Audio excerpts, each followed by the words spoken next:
Hi, I'm John Papola, and you're listening to the Emergent Order Podcast.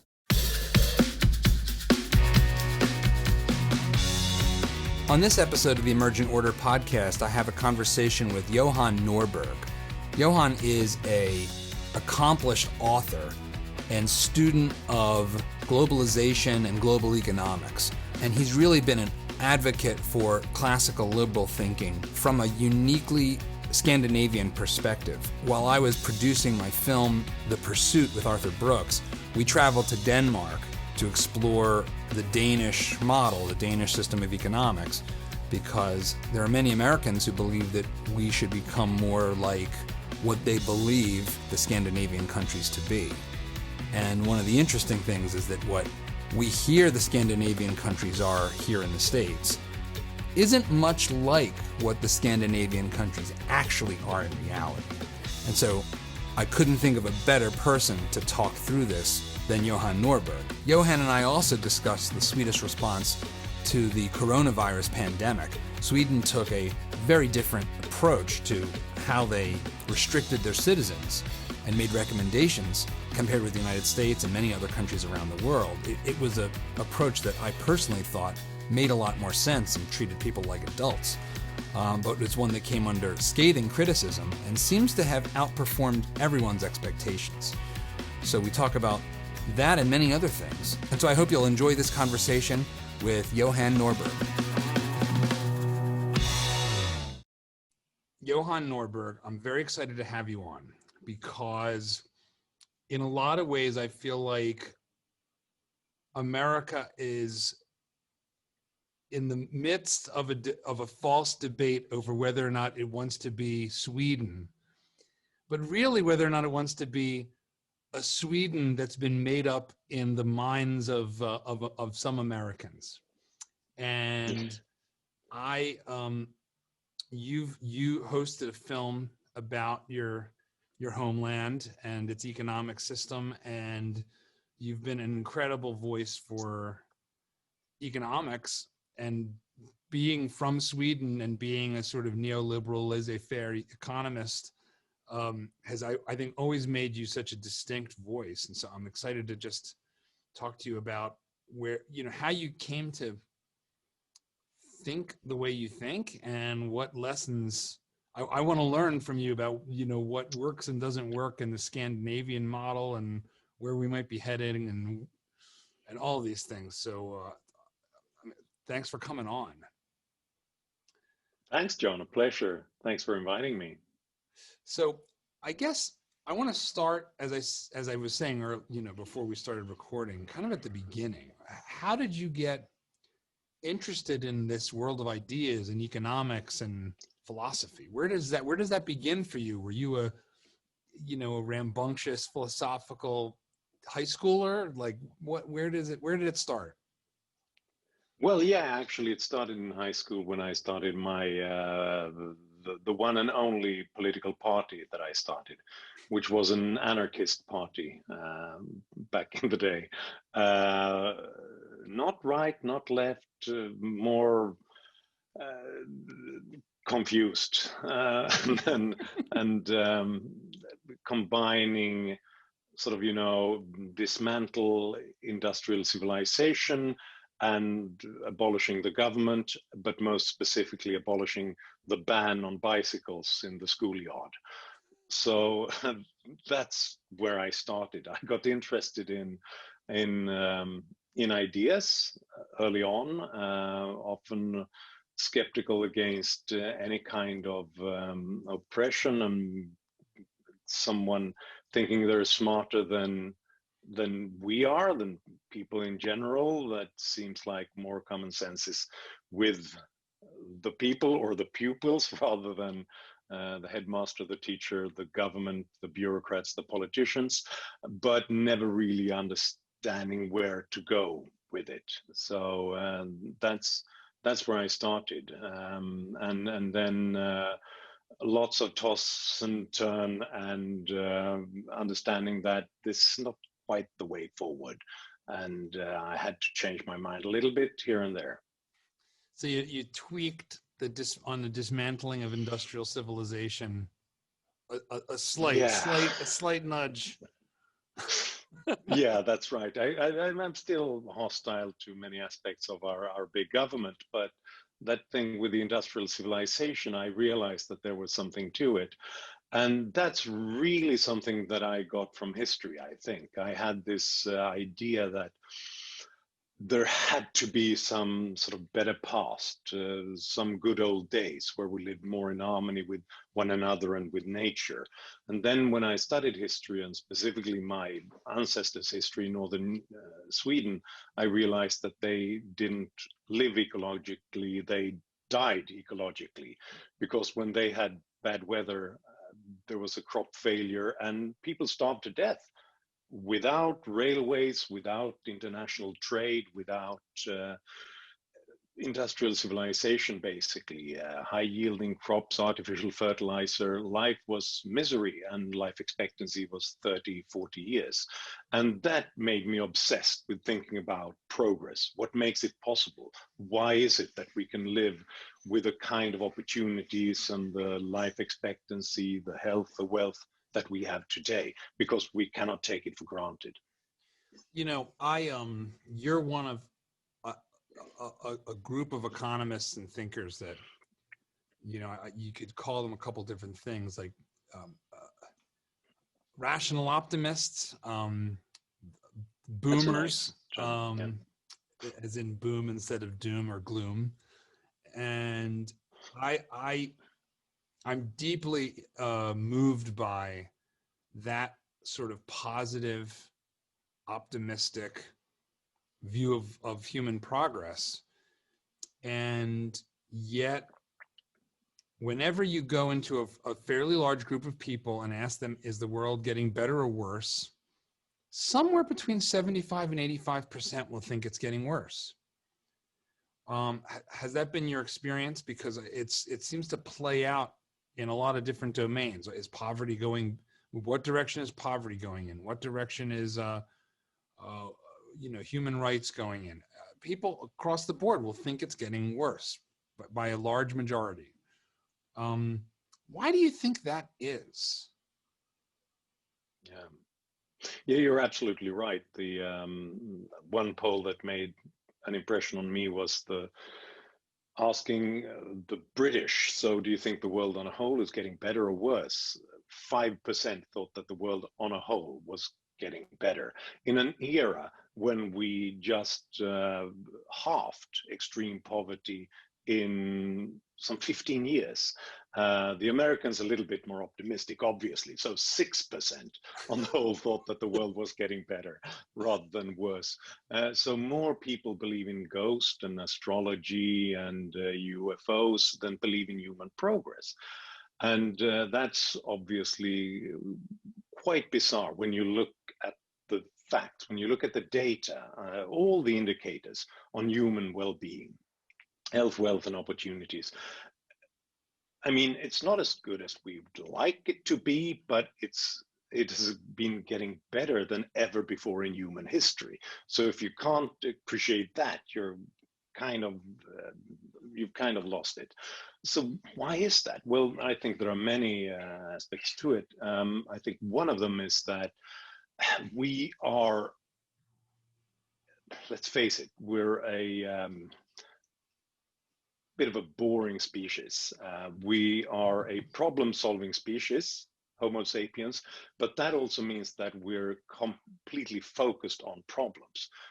We've got to be. Our ancestors had to be, because if they were happy by the campfire and thinking, look, we've hunted and gathered lots more in the past week than ever before, let's be happy, they were probably killed by a storm or a predator or something. Whereas those who were anxiously looking to the horizon, where's the next problem gonna come from, they survived, and they passed on their genes and their stress hormones to us. So we should be grateful to them for that, but it's kind of a mixed blessing, because it means that we're always completely focused on what's the next thing that could go wrong. And we have to be focused on that, we think, because it's a matter of survival. And that's true historically, but now with 24 our cable news and social media constantly going on, something is going wrong somewhere on the planet, and then that's broadcasted to us, and we think that we have to focus on that problem because it might kill us. Well, yeah, it might, but there are other things happening as well. I mean, I think this has been. I had a conversation with Matt Ridley back in March or April. It was soon after he wrote a piece that was very not Matt Ridley of him, which was about the pandemic and that this might be the wolf, in the old story of the boy who cried wolf, that the wolf eventually comes. And it's a very difficult time right now in particular to hold on to optimism. What are you finding? Have you found anything that's changed in your own mindset as we've, in 2020 as an optimist, as someone that writes about and celebrates human progress and pushes back against this sort of evolved proclivity to catastrophize and look at the worst? Yeah, I think two things have happened. First of all, I've become more of a radical, almost dogmatic optimist because of the pandemic, because I have to ask myself, so if a pandemic has to happen at some point, and it's bound to, because it happens eventually, constantly throughout history, it's going to happen in the future as well. So when's the best year to suffer from a pandemic? Well, I would have to say so far it's 2020, because we've got not just sort of this kind of ability to communicate so that we can do these things and we can meet our colleagues and family and friends, even though we should be socially distancing, but also the ability to deal with it, the kind of medical drugs, the ability to read the genome of the virus and to create a vaccine in a shorter time than has ever been done before. This is the time to experience a virus like that. So that makes me an optimist. At the same time, obviously, we know that bad things happen when people become afraid of the world. And, my latest book, Open the Story of Human Progress, which is it's just being published now, and I finished the first draft before the pandemic. It said that the history of human civilization is that openness, open societies, open exchange, and so on, creates progress. But in times of trouble, in times of crisis, we mess up. We create this kind of the fear of the world, and then we shut things down. We look to big governments and strong men to protect us, and that ruins openness and progress.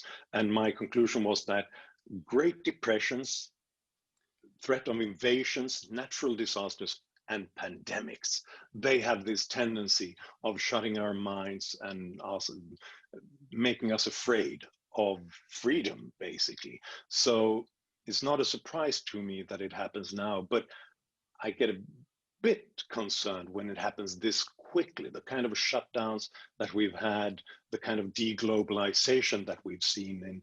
And in just a few months, it has probably meant that somewhere around 100 million people have been thrown into extreme poverty because of this deglobalization that we're living with right now. And that's gotta make anyone depressed about what we're doing.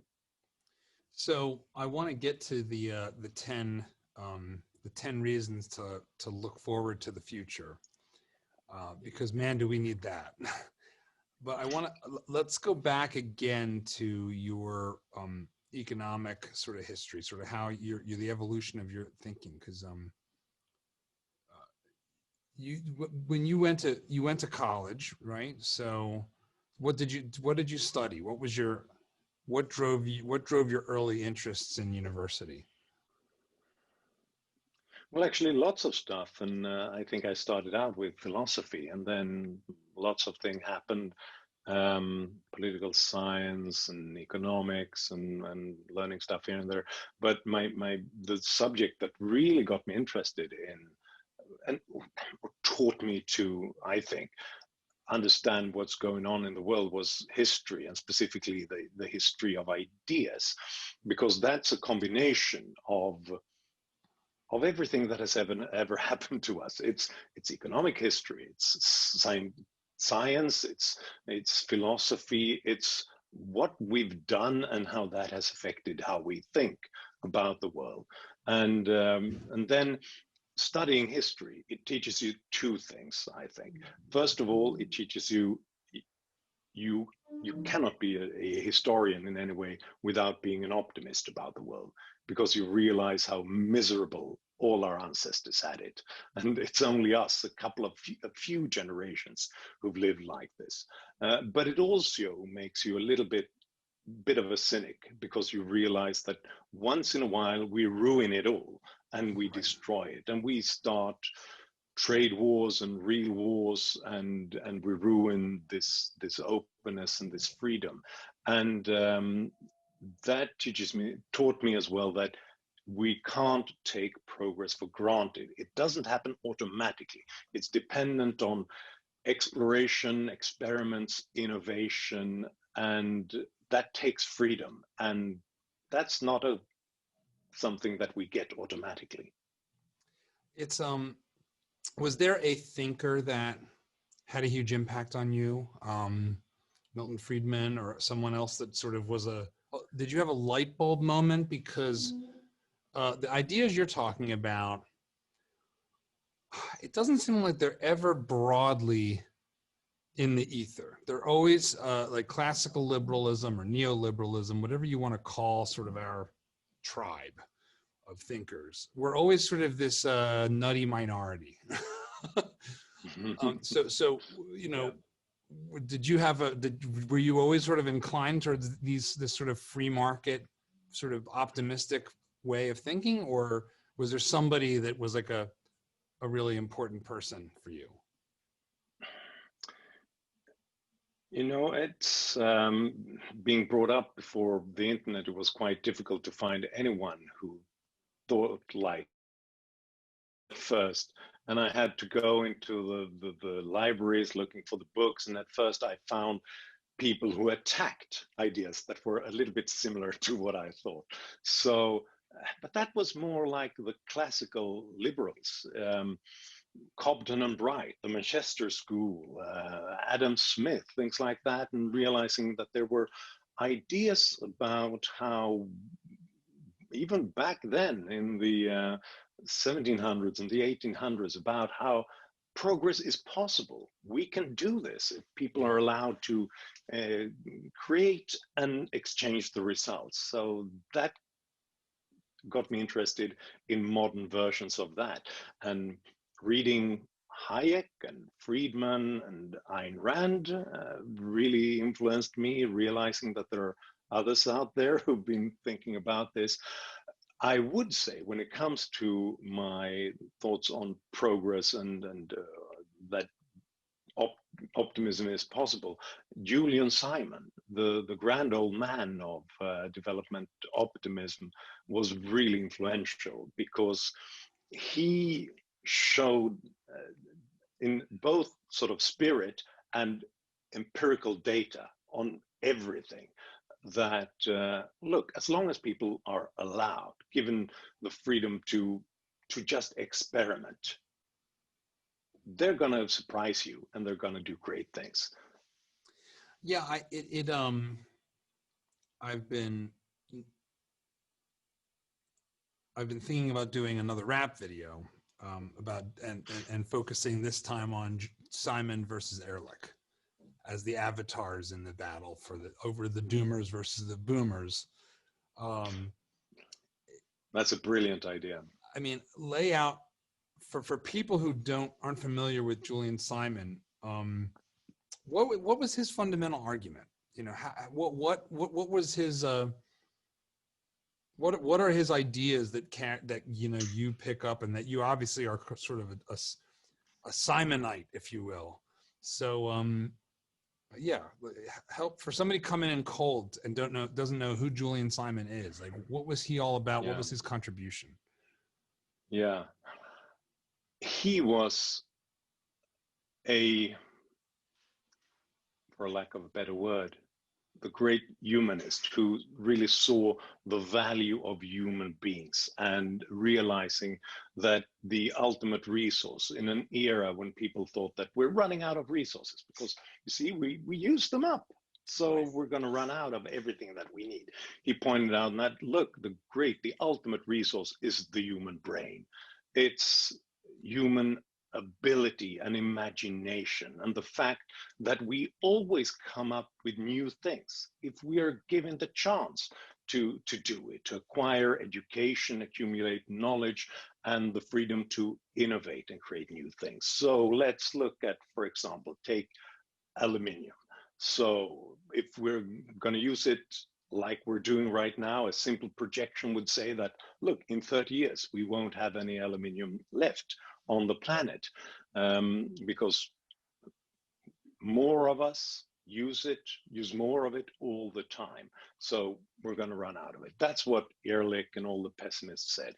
Whereas Julian Simon pointed out, that's not how it works because you missed one thing in the equation, and that's human beings and the fact that they can look at the problem out there and do something about it. So if we use too much of it and there's too much demand, the price will increase. And in that case, that's an incentive to all of us to find substitutes, to conserve these resources, to, for example, reduce the weight of a can made of aluminium from 85 grams to 12 grams today, something like that, because every innovator, entrepreneur who came up with an idea to reduce the wall of it just with an ingenious fold somehow, just by a thousandth of then they would make millions, and they will continue to do it, and obviously start to invent ways of recycling it. Most of the aluminium that we've ever used is still in use today because we've come up with better ways of recycling it. So all those who use computer models to try to explain that we will run out of X, Y, Z, they have great models and they've got great input. It's just that they lose out human beings. They miss the human brain. And as Julian Simon puts it, it's the one resource. It's not just the ultimate resource. It's the one that's sort of infinitely renewable in a pleasurable way. You know, one of the things that has come out of that pessimist worldview that is the most upsetting is the mirror opposite view, right? That humans are a kind of plague, or in the Matrix, the agent says, humanity is a virus and we are the cure, and that sort of was capturing, I think, a lot of ways the Ehrlich population bomb mindset that we still see it today. We hear all these admonitions to have fewer children in order to save the planet or save Earth. And I know I'm being a little dismissive, which is maybe not fair, but it's hard for me not to be, because it's such a deeply anti-human worldview. But trace that back. Where does that come from? What's been your observation of the impact of that, this sort of humanity as a consumer, as a virus, as a plague? Where did that start? Has that always been with us? I mean, is it Malthus? Is it before him? Yeah, it's easy to trace it back to Malthus because he was the one who really popularized the idea that we'll just consume the way we used to consume, and the more of us we become, then the more we'll use, and we'll run out of it, and we'll all die. But the thing is that, and there were many predecessors. But the thing was that he was quite right by then, because historically that's what happened on the planet. The moment people often got lucky because of a better climate, or they stumbled onto some innovation or better soil so they could produce more kids, and then they'll run into that wall of scarcity and people started dying. So it's not that strange that people thought that way, thinking of human beings just like any kind of animal who just consumes until they run into that wall or fall off that cliff. And Paul Ehrlich, I mean, he studied insects and ants, and so that's where he got it from. And yeah, obviously, if they have something to consume, they'll consume and reproduce until they run out of resources generally. The new thing on the planet is that in the last 200 years, we've created systems where we've made the world safe for progress, for innovation, so that you could move on to worse land, the periphery, but you could add higher yielding crops. You could add irrigation systems, artificial fertilizer, today genetically modified organisms. And our models and our brains are not really, haven't really evolved to deal with that kind of change, that imagination, that innovation, because it is fairly new. So it's not that surprising, but it's scary that people can't embrace that progress when they see it. Today, we're more people on the planet than ever before, and we're actually better fed than ever before. More than 7 billion people on the planet. And yet, we've reduced chronic undernourishment from around 50% 70 years ago to around 10% today. It's the most remarkable achievement ever. And that comes from people. And that's the thing. When people say that there are too many people on the planet, well, where does it come from? New ideas about how to produce in better ways, new technologies, gene editing, for example. Well, it comes from people. More people get better education than ever before, have more freedom than ever before to communicate with others who've delved into the same kind of things. Then one of them will stumble onto the next big thing. So we need more people rather than fewer. So if I'm coming to this conversation, and I've seen, there was a video that came out a while back called "The Story of Stuff." I don't know if you ever came across this. It was a woman who was an activist. It sort of took off. It was like an early viral video. And it made this argument that, well, we have a finite planet and we have infinite growth and you can't run that system. And it's just, we're going to run out of everything. There, as you said, it's so intuitive, and our brains are so accustomed to that kind of fixed pie world where, if we have too many people, we'll run out of food. Or, I think also if I see somebody with a lot more berries than me, they took more berries from the only tree we have. So that's theft from the group because they have more berries than the rest of us. That's a separate thing that we should talk about, but because I think it's very related philosophically and but what have you found breaks through to people? How do you explain this in the simplest terms to someone who's coming in and it's so intuitive, it's so hard to overcome that intuition? Like, what have you found is a great way to explain that to somebody like that? Well, it is difficult. So let's start there. If the whole of human history is condensed into 24 hours, then almost everything that has improved our life, our lifespans, our health, our wealth, reduction of poverty, and so on, has come in the last 200 years. Now condense those 200 years into those 24 hours, then that's actually the last minute of those 24 hours.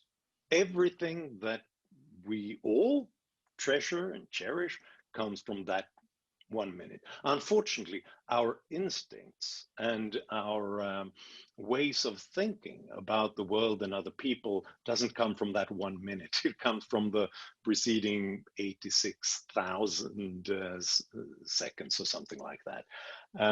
So it's not strange, as you say, it's not strange that if we see something who is successful and wealthy, we think that that's bad. What a robber baron. Because historically, if someone got very rich, they probably stole it from us.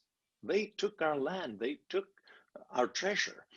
And because very few people lived in a situation where they really saw economic growth and innovation that made a large scale difference in their own lives, and not over a longer period of time, so that it really affected how people thought about these things. So it's not strange that we're getting innovation wrong, we're getting wealth wrong. We constantly think, and I think this is the major problem in our ways of thinking about the world. We think it's a zero-sum game, because historically most of us lived in a zero-sum game.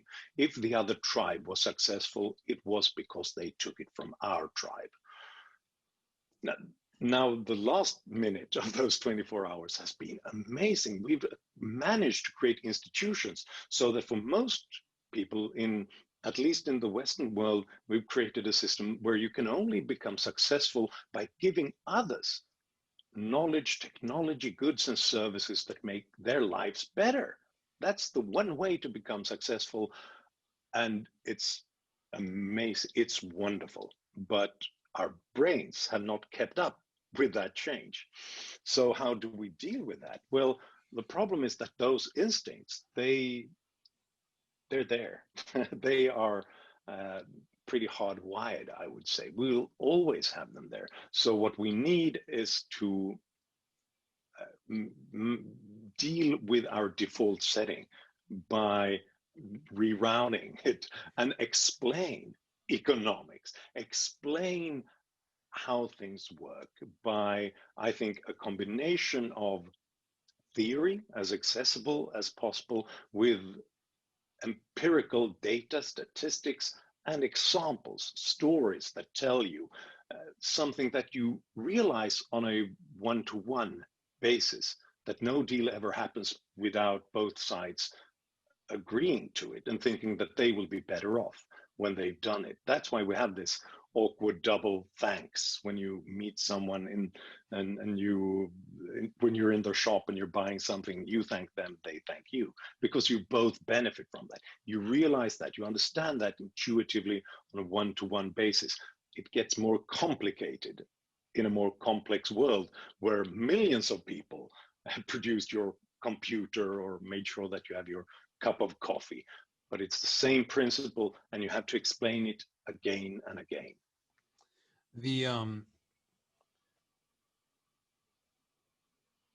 Let's talk about the future and the 10 reasons why we should be optimistic. Lay us. What's your first in the list for why we should be optimistic? And is it that America is going to become more like Sweden?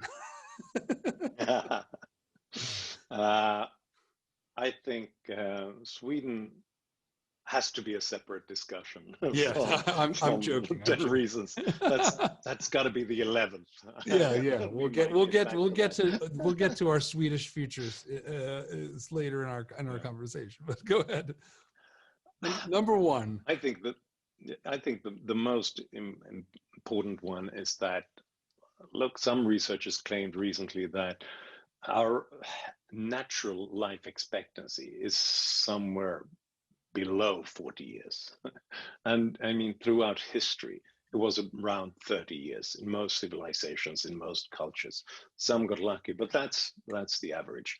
And only some 5, 6 generations have experienced something different. And now we're above 70. We're around 80 in developed countries. That, I think, should make anyone hopeful about the world, realizing that something interesting has happened here. And my favorite example there is, because it's complicated. It's about agricultural productivity. It's about better wealth and knowledge generally. It's about medical knowledge and drugs. But my favorite example is the 2 different health stories that I read once in the same magazine. One about Wolfgang Amadeus Mozart, the great composer, and one about George, 10-year-old. And the one about Mozart said that researchers have now realized that it was probably not an exciting conspiracy or poisoning or anything like that. That's not why he died young. He died from a sore throat. So he had something in his throat. It was difficult to talk one day, and his doctor probably said, yeah, you've got a sore throat, so you'll probably die. Because that's how you died 200 years ago, even if you were the greatest composer of all time, with the possible exception of Beethoven, or if you were an emperor or a king. Because we didn't have the knowledge, the science, the technology, antibiotics, and so on. The other story about George, 10-year-old, was about a brain tumor. So he had a brain tumor. The doctors managed to get it out. It was a difficult surgery, and even his heart stopped beating during surgery. But he survived, and he got back to his old happy self. And that's amazing in itself. But it gets even better when you realize that George is not a human being. He's a goldfish. So a goldfish today, or my cat, has access to better medical treatment than the greatest composers and kings and queens had 200 years ago. A goldfish. So if you ever goldfish, a goldfish. What now? So what was the? How did you come across this story, and why would anyone do surgery on a goldfish? How did this happen? Someone who really loved his goldfish, right? But the great thing was, this was a magazine about sort of current events, what's happening around the world, what do researchers do, and what happens in technology. And it was in the same edition. And when you see Mozart compared to the goldfish, it's like, it's got to blow your mind. It's got to tell you, if you're ever tempted to enter a time machine, and so you can live anywhere, don't ever go into the past, okay? Because it was awful for everybody, even if you ended up as the 0.0001%, because we just didn't have access to the knowledge, the technology. All right, so life improvements in life expectancy, number 1. Number 2. What's number 2 on your list? The other thing that has improved in a way that almost no one believes, because it has been so dramatic, is poverty, and specifically extreme poverty. And extreme poverty, when we measure that historically, basically meant that enough to sustain yourself and live to see another day. But today we're talking about around $1.9 a day, adjusted for purchasing power and local prices. And when economic historians try to project that back in history, it seems like 200 years ago, around 90% of the world population lived in extreme poverty. 90%, which means that even in the richest parts of the world, a majority lived in extreme poverty back then. And that started to decline with the Industrial Revolution, because suddenly people could produce more. They had better access to machines and a larger market. So we abolished extreme poverty in rich countries. But now what's happened in the last 50 years is that we are doing the same thing in low and middle income countries. So it's declined from 90%, around 90%, to 9% today. That's how far we've gone. It used to be that 1 out of 10 people was not living in extreme poverty. Today, less than 1 out of 10 live in extreme poverty. And it has been fastest in the last 25 years. So around 130,000 people have been lifted out of extreme poverty every day over the last 25 years. That is the greatest story of our time. So I produced this film with Arthur Brooks where we talk a lot about this. It's very similar, some very similar themes. And one of the things that I'm curious about is what percentage of the transformation of the past 25 years comes from two places, China and India, and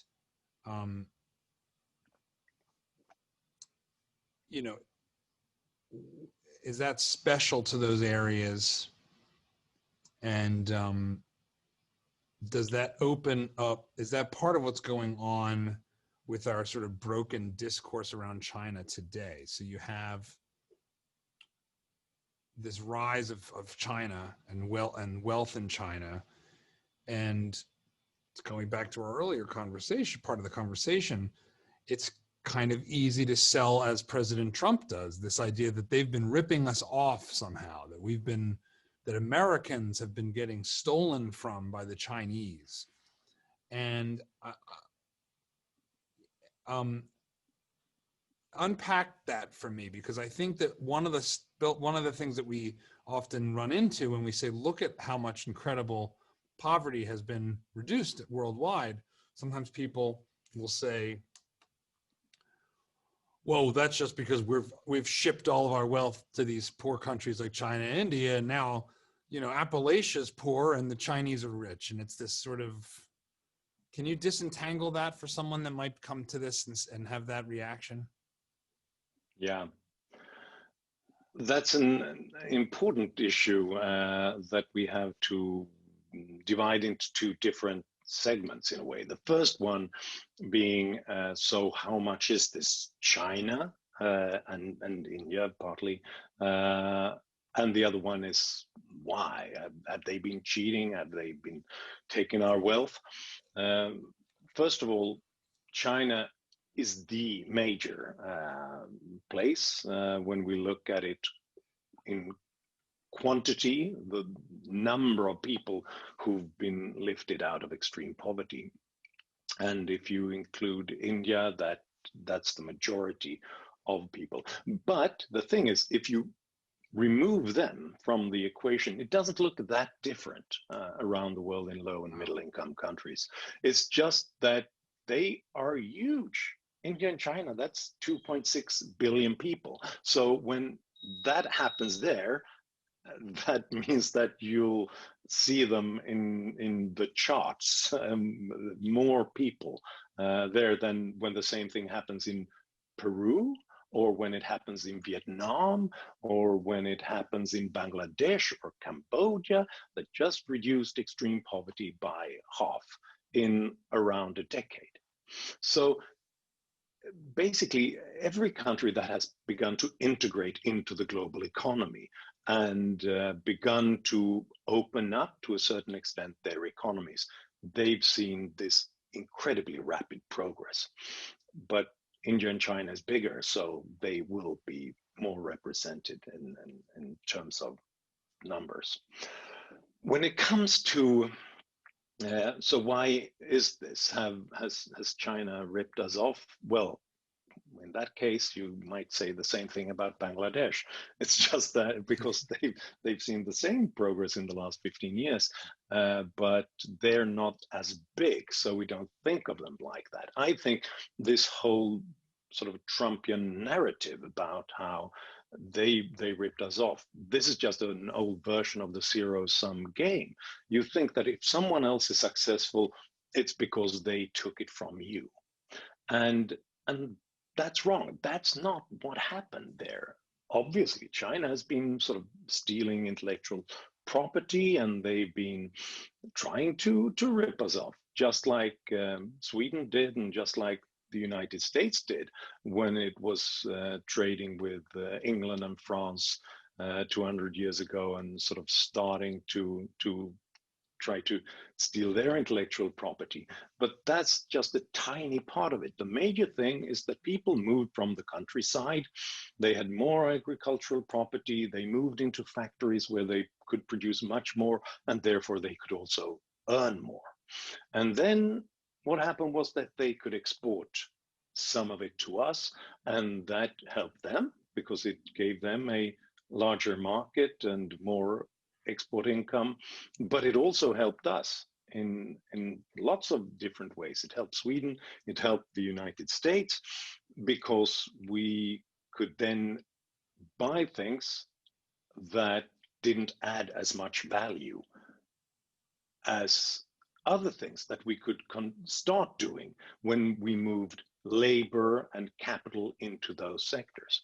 So take, for example, some people complain about, so why does Apple produce all their iPhones in China?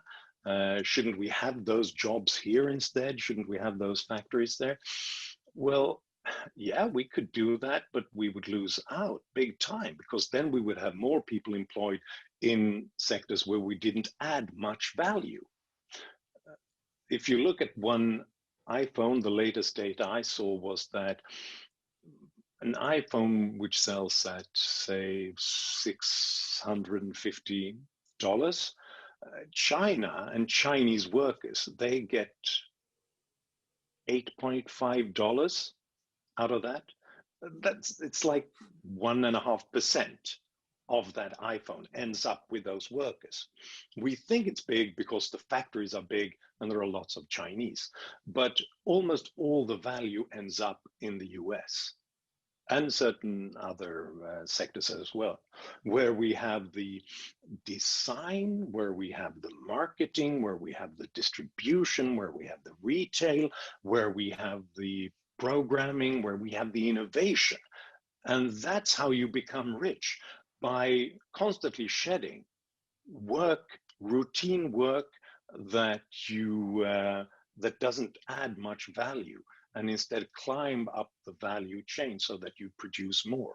It doesn't look as romantic to those who are sort of manufacturing nostalgics like Donald Trump, who think that we need people in overalls in factories and dirty hands and doing real work. But that's not where the real value is being added. So I want to, before we move on to number 3, I want to push into that, because I think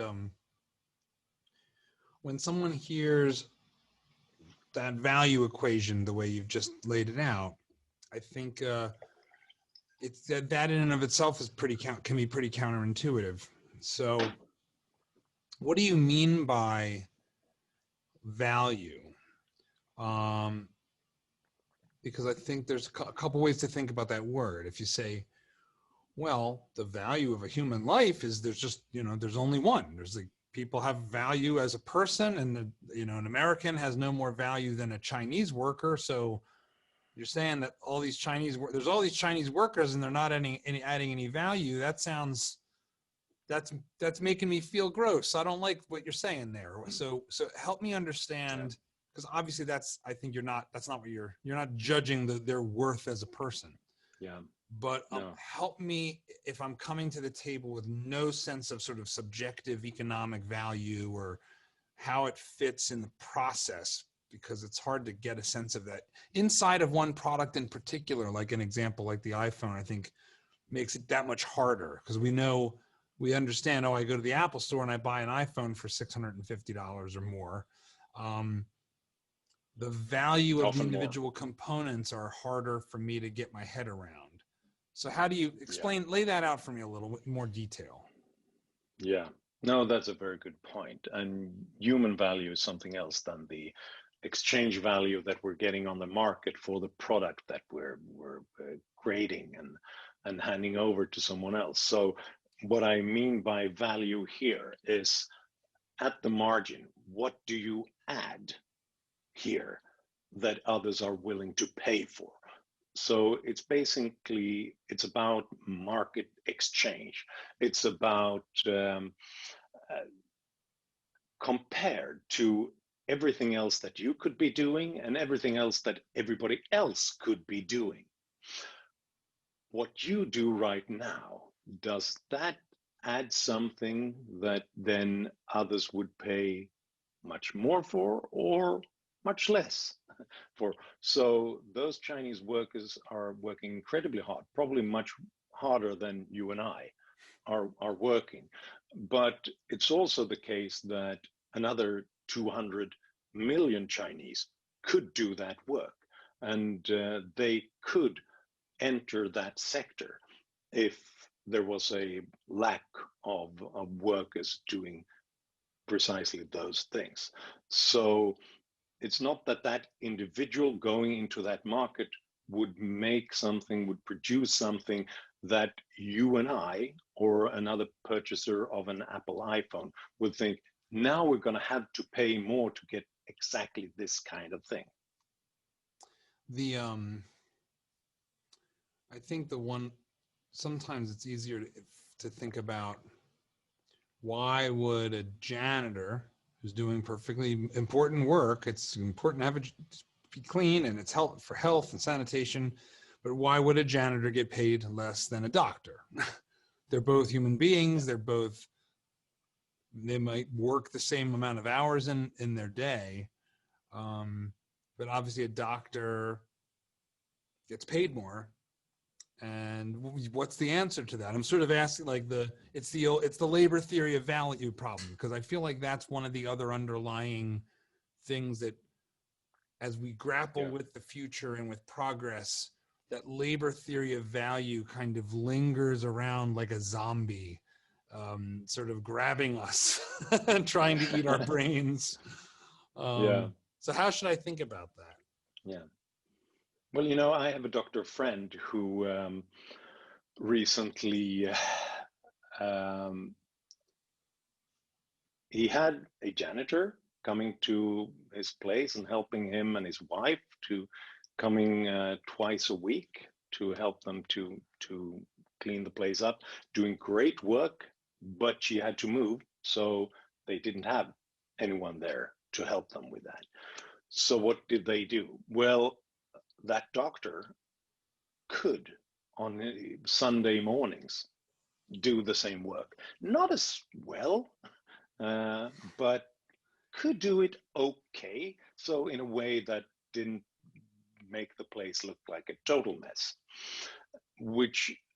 But that janitor, if the doctor would have suddenly become sick and couldn't go to hospital, that janitor couldn't enter that hospital and produce 1% of the kind of care that was needed to do surgery, for example, because that takes a much more specified and specific education, and it takes a much longer practice to do something like that. There are fewer, therefore, people who could do that kind of thing, and therefore we pay them more, because we need both things. But if we need a plan B, it's better if I do sort of doing some housework than if I was trying to do some surgery, right? And that's basically it. It's not the number of hours that we're working. It's not how hard we work. It's not conscientiousness. It's not anything like that. It's about, so what are the alternatives? What do you do on the margin when you lose this kind of worker? Well, then you're going to have to get someone else to do it. And how many could do somewhat similar? Then it's more difficult to get the surgeon.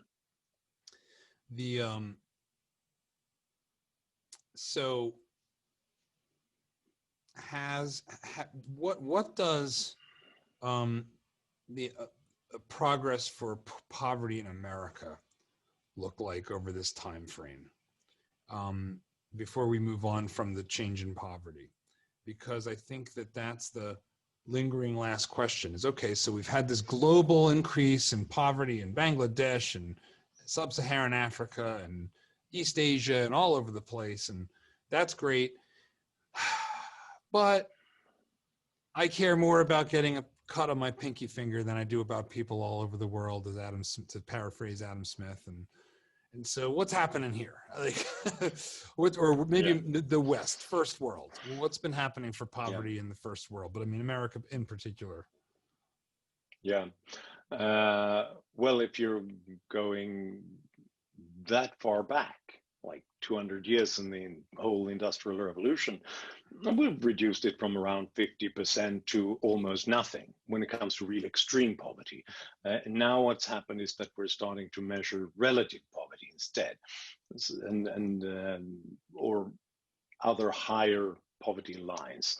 And then nothing much has happened in the last 40 years or so when it comes to poverty. It goes a little bit up and a little bit down, but that's because we're measuring people who are often at the lowest, the bottom of the rung. The bigger discussion is that we're often talking about that there's been a general stagnation and income stagnation.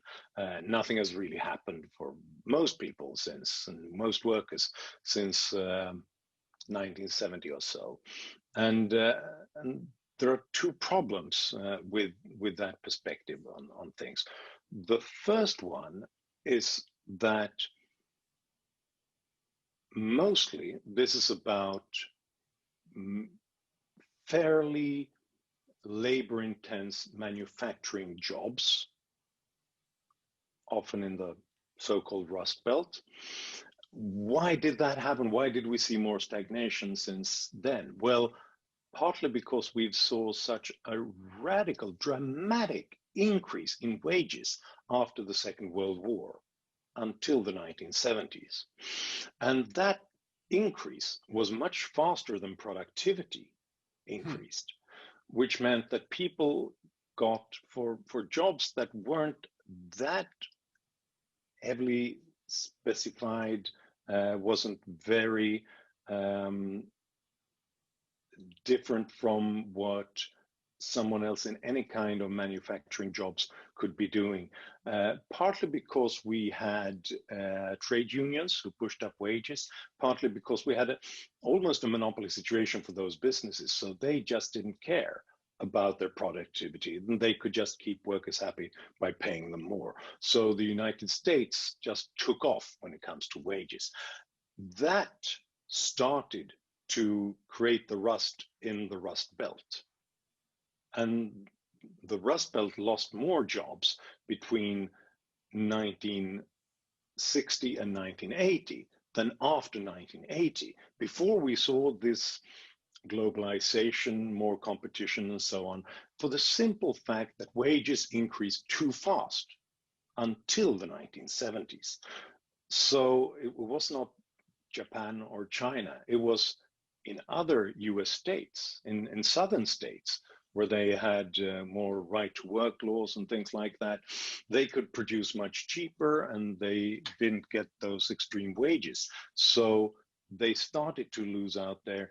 They had to put an end to that radical increase in wages. Otherwise, the US would have been completely deindustrialized by now, because it was a very short period in US history when Europe was completely destroyed after the Second World War. Nobody could produce anything, but they wanted to buy everything.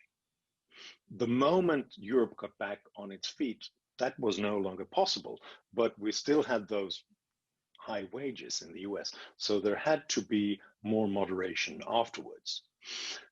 The other thing is that even that is not the whole story, because often when we talk about general wage stagnation since the 70s, we only talk about dollars and cents, because that's easy to measure. But most of the increase since then has been in non-monetary compensation. We've seen more spent on health insurance, on pension benefits, on other non-monetary benefits. And if you include all of that, the average wage has increased by something like 60% since then. So we might have wanted more than that, but it's not stagnation. So basically the the tide has been rising for more or less just about everybody over the past 30, 40 years. We haven't seen that's what you're saying the data shows, even at the bottom rung of the economic ladder in the US, people still, if no one's going down, it's kind of hard to argue that those people over there across the sea stole from us. It's like, well, they got richer and we got richer, so how did that happen?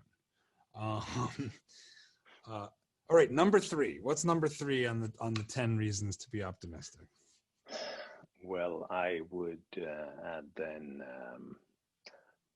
well, where do we go from there? I'd say literacy, which is kind of a precondition for everything else, because that makes it possible for you to get the education, the knowledge that you need, and to communicate with others so that we can accumulate more ideas and more knowledge.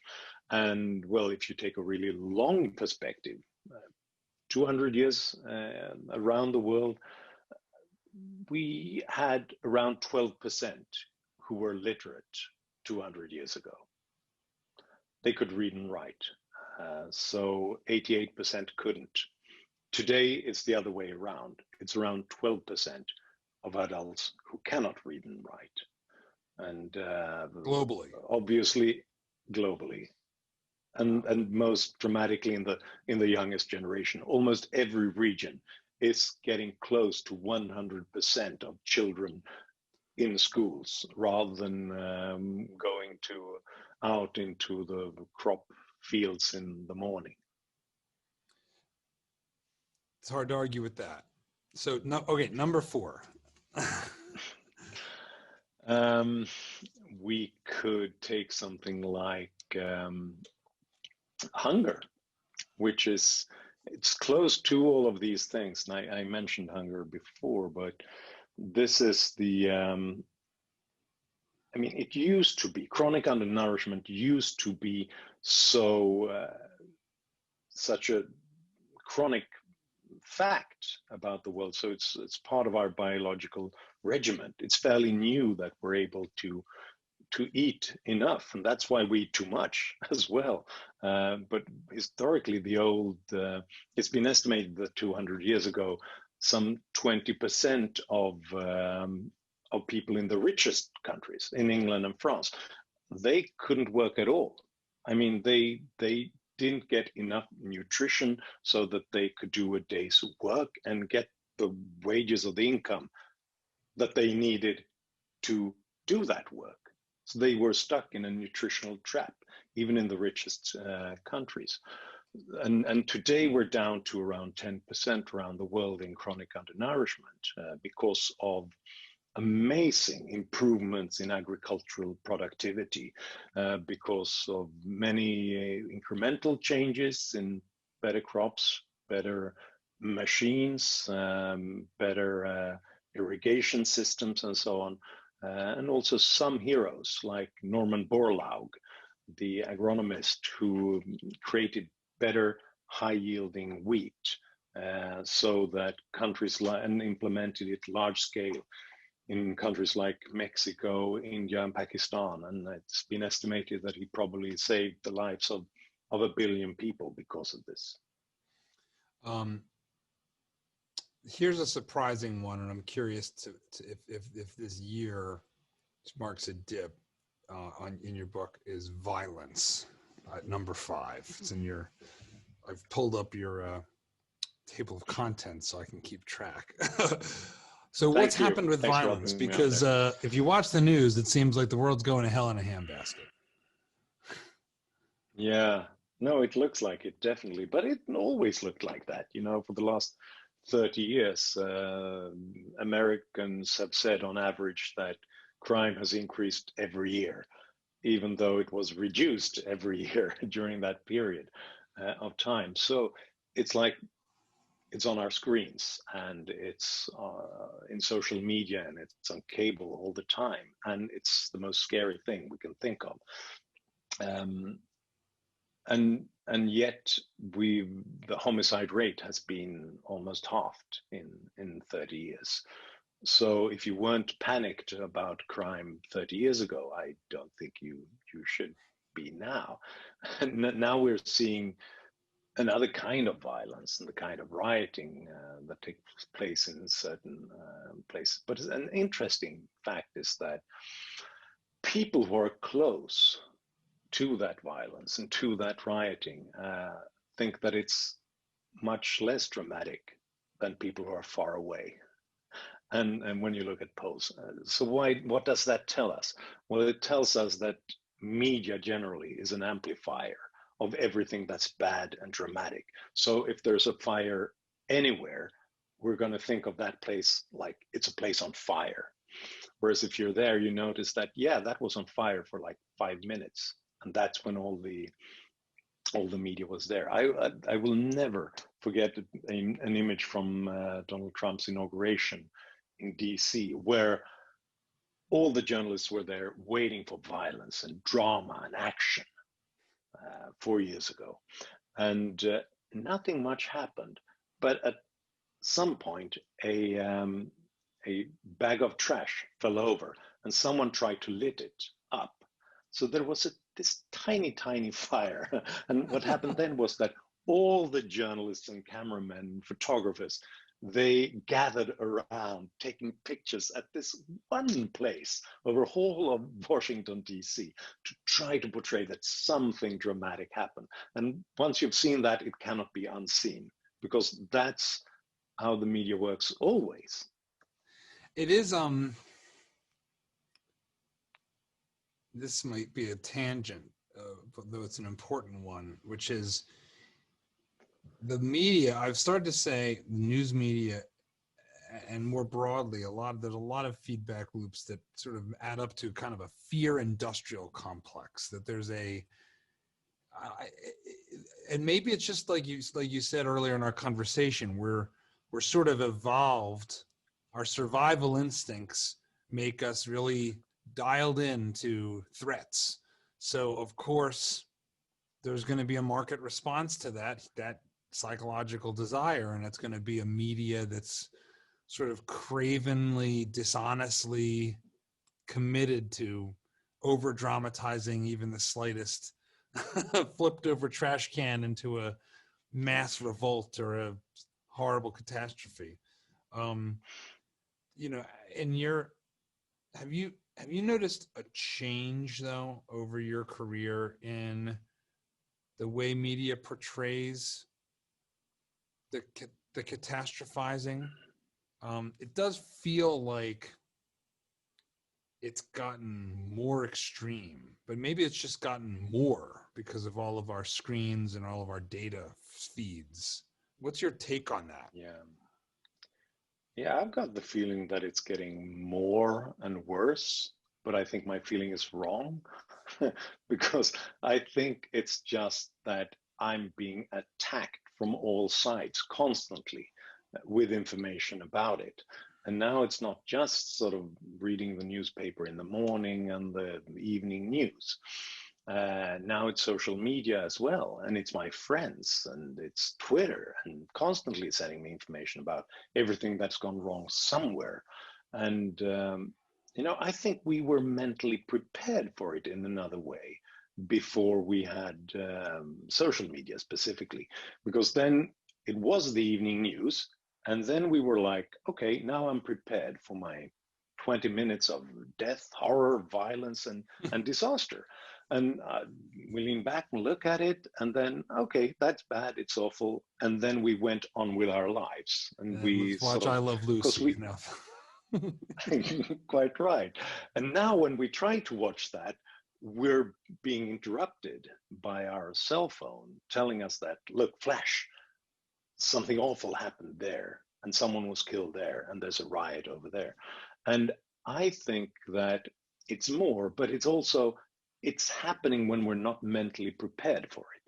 It's happening in our social media flows when we're like, okay, what's the latest joke? Or someone got a new job or got married. And then it's like, and someone was stabbed and someone was blown to pieces in Yemen. It's like, feels like it's everywhere. It's eating us up from all sides, and that's terrible because we can't handle that psychologically. I think perhaps we should go back to or learn to handle our flows in a way so that we sort of step into that particular account when we want the disaster and the news, and in another one when we want to look at what our friends are doing rather than mixing it all up. I think one of the sources of catastrophizing that's in our feeds to the max is the environment, which is another one that's on your list. So it's become a meme to say that we're on the verge of catastrophe in 12 years, or I guess maybe now it's 10 years, that life as we know it is under an extinction level type of threat. And I know kids to very young ages are being told this in school, and they have these levels of anxiety that we've never seen before. But you've got it on your list of reasons to feel excited about the future, to be optimistic. So what do I have to be optimistic about in the environment? I thought we were all about to either drown in a hurricane or burn in a fire or something. Yeah, that's what my kids tell me as well when they come home from school every day, that everything is falling to pieces. And the reason why I'm an optimist is that I heard the same thing back in school. But back then there were other environmental issues that they told me would destroy the planet. And the great fact is that that didn't happen. We dealt with those problems. We solved those problems.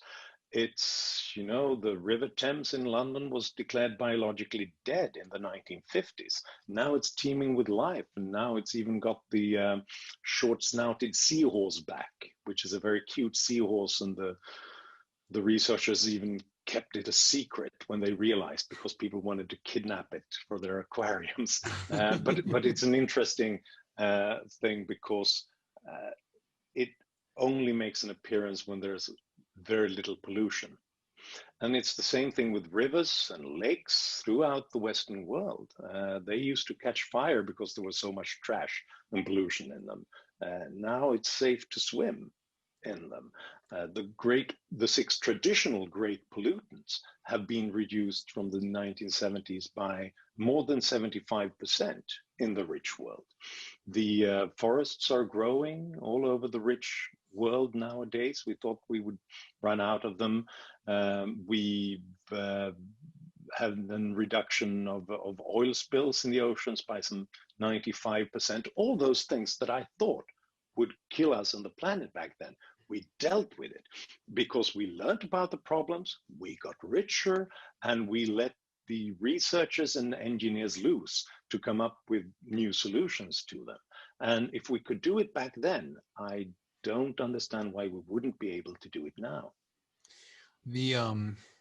There's two, these are again very Julian Simon things. There's 2 examples that are kind of related that I find so interesting and funny for different reasons. So one that is back was it Rockefeller and Standard Oil, they had this trash, right, that they used to dump in the rivers because there was no use for it whatsoever during the production of kerosene lamps. And they had a name for this trash. It was called gasoline. They would just dump it in the river because they had no use for this gasoline. We've got this kerosene that we use in our lamps. It's a byproduct. It's just waste. So, that's one part of the process, is that we turn trash into treasure all the time. And then another one is, I'm being lit by this $80 light from Amazon, and it's composed of LEDs. And my understanding is, and these, I can see them right there, they're white. My understanding is it was believed that white LED light was impossible. physicists said, no, you cannot produce white light with LED technology. And some Joe Blow tinkerer didn't know that it was impossible, and he invented white LEDs. And so that's sort of the way that we constantly like transform things that were either impossible or that were waste and turn them into value or treasure or dump something new just seems, it just, history's just littered with these examples. But people say, well, that's all well and good, but carbon is different. Climate change through CO2 emissions is different. Do they have a point? How do you deal with this issue of, carbon dioxide and its impact on the greenhouse effect? And I know no one says the greenhouse effect anymore, but I guess I'm older. I'm old. Yeah. I'm 43, so it used to be the greenhouse effect. That's what we learned in kindergarten. Yeah. But what's your response to people who say, yeah, Johan, I get it. That's the way it used to be, but this time is different. This is the end. Yeah. This is the real deal this time. I know we said it was an ice age before, but now we're right this time. Yeah. Yeah, and that's what we've heard about every single pollutant. When we've dealt with the other ones, there's always, but this one is different. And in a way, yes, it has been different with carbon dioxide because that has kept on increasing and all over the world, even though the traditional local pollutants have been reduced quickly. But does that make it different in the long run? I'm not so sure, because the thing is, we've constantly seen an increase in energy efficiency. It's improving our ways of doing more with less. We've reduced energy intensity by some 2% a year because of the traditional incremental change and improvement in all our products and in our transportation and energy systems. And that doesn't even count the fact that we're starting to use greener technologies that doesn't know without fossil fuels. And obviously that is coming online quicker than anybody would have expected. We're seeing dramatic decline in the cost of solar. We're seeing perhaps the fourth generation nuclear. We are seeing ways of sucking carbon dioxide out of the atmosphere artificially, like trees, just better because they take out much more from like the atmosphere. Trees, and it's just better. Yeah. And they might not look as nice, but they don't take as much land area, because trees, they take up a lot of land that we need for other things as well.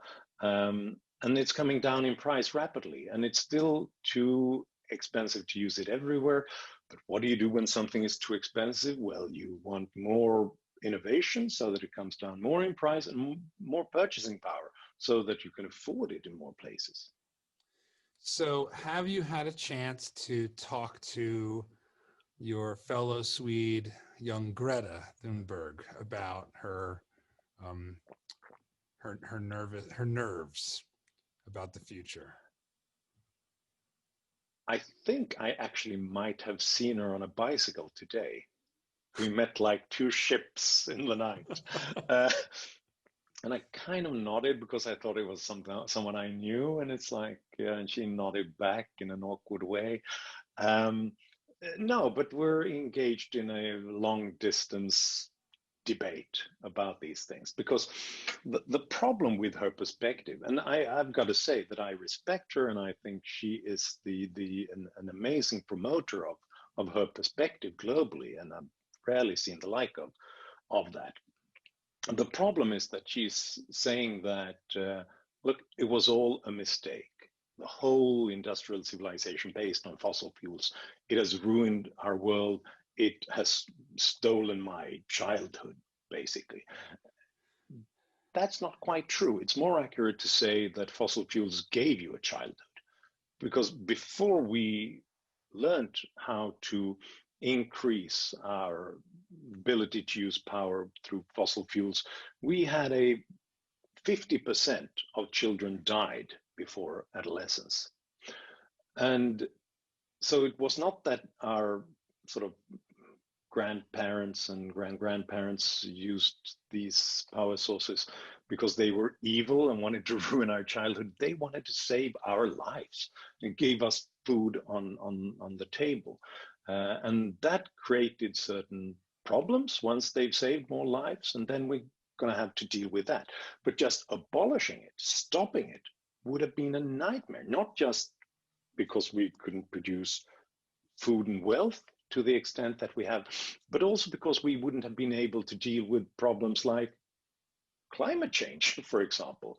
You know, when you look at climate-related natural disasters, the risk of dying in one has been reduced by around 95% since the 1960s. Wow. And Since why the is that? 1960s? It's since the 1960s, and it's not because the global warming isn't happening, because it is happening. It's not that we have much fewer natural disasters, because we don't.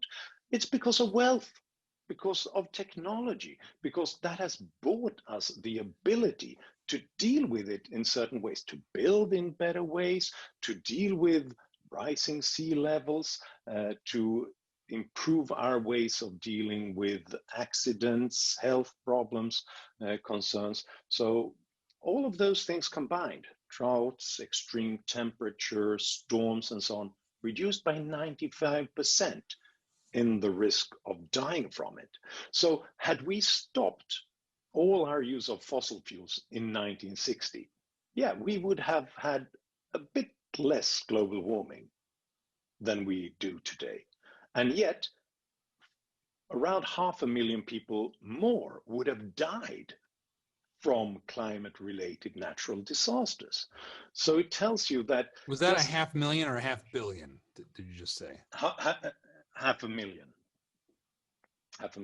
Let's not exaggerate here. Yeah. At these scales, it's hard to but say. that's a, Yeah. that's a lot Yeah. of people. Yeah. So 500,000 people would have died extra every year because of climate-related disasters. Every if we year. had every year. Wow. Every year. So that tells you that shutting things down, panicking, and thinking like, let's just stop doing this, would have been a nightmare. It would have been a nightmare for health and wealth and hunger and so on. But it would also been a nightmare when it comes to our ability to deal with the consequences of climate change. So that tells me that Greta is, I think she's honest, and I understand her passion, but I think if she got everybody to panic and shut everything down, it would sacrifice lots of people and children.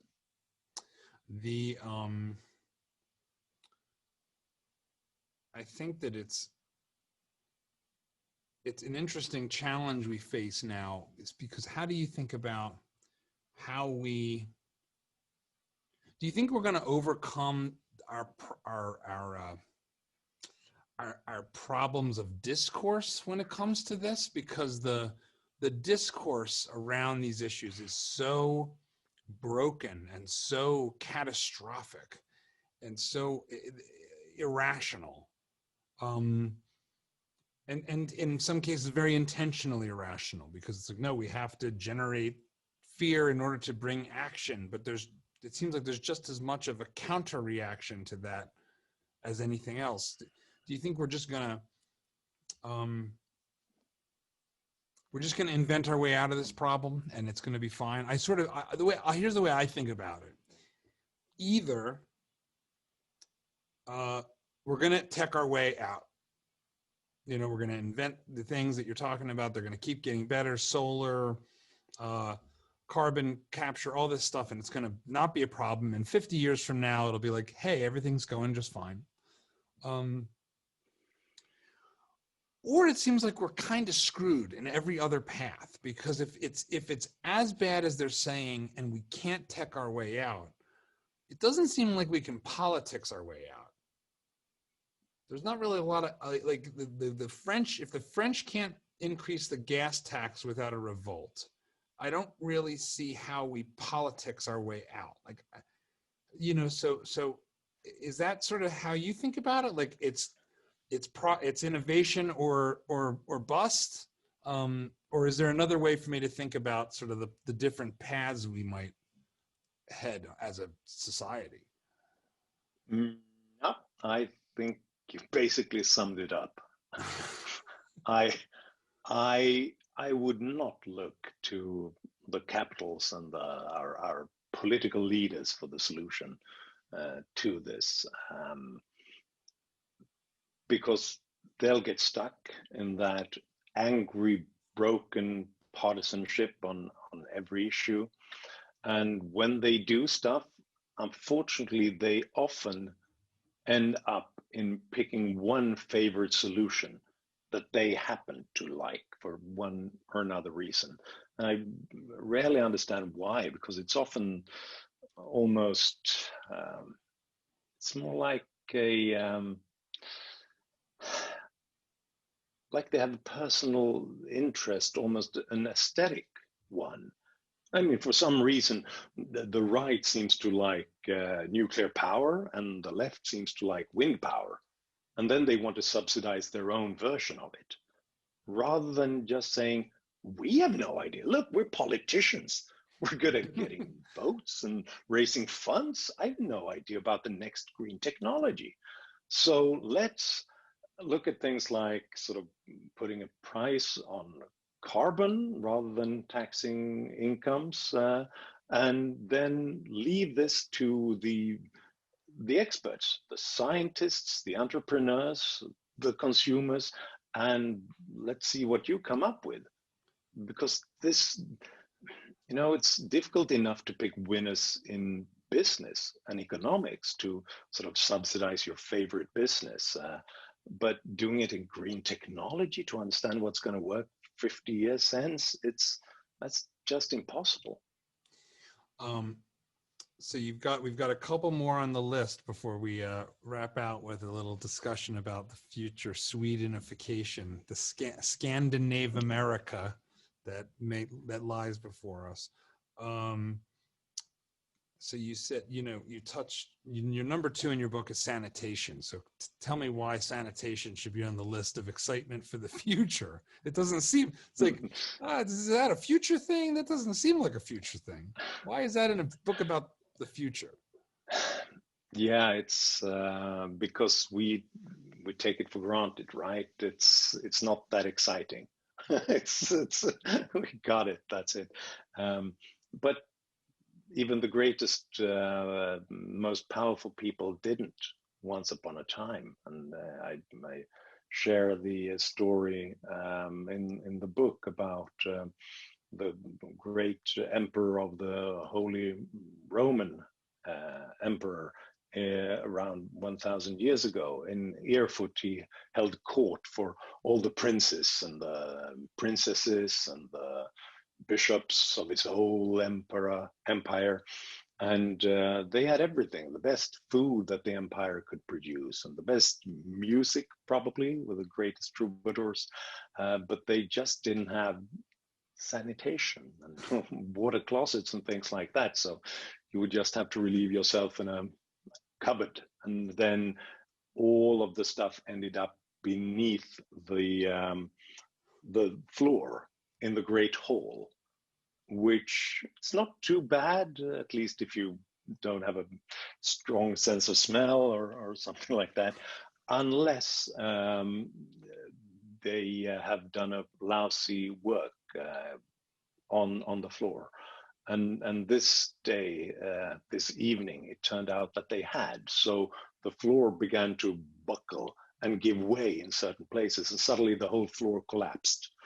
And in the history books, we noticed that some of the great princes of the empire, they died that evening because they drowned in excrement.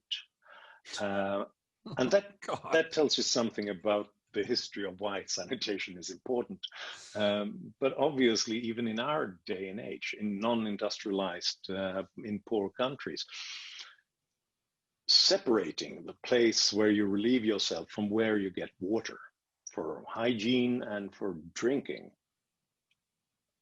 If you don't do that, that's one of the major causes of illness and of death. So sanitation is one of the reasons why we're here, why we are alive, why we have life expectancy around 80 years. You put equality on your list at number 9. So what do you mean? Because I only get my news from my feed, and I'm told constantly that things are more unequal than ever before. So what is this? How could you possibly say equality is a reason to be optimistic? I would think the opposite is true based on watching the news. Yeah, I talk in that chapter about equality before the law, about equal rights. You don't have to go further back in time than the early 1900s, and no country gave equal rights to women, to ethnic and religious minorities when it comes to their ability to proceed in the society, in education, in careers, voting, standing for public office, and so on.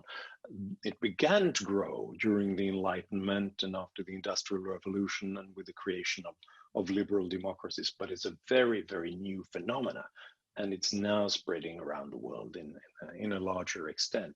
So when it comes to equality of rights, we live in the era when that is beginning to become practice around the world.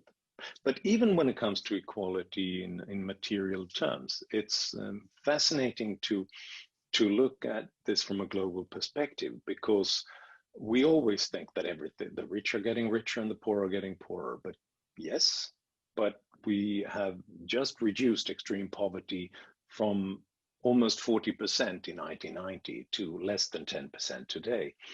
And that means that for the first time, we have actually reduced global inequality for the first time since the Industrial Revolution. The Industrial Revolution started to create inequality because before that, we were all equally poor, basically. We all lived in dirt and hunger. And then suddenly a few countries took off during the Industrial Revolution and got very rich, increased their wealth 20-fold. And that created a very unequal world because not everybody got there. Now they are catching up.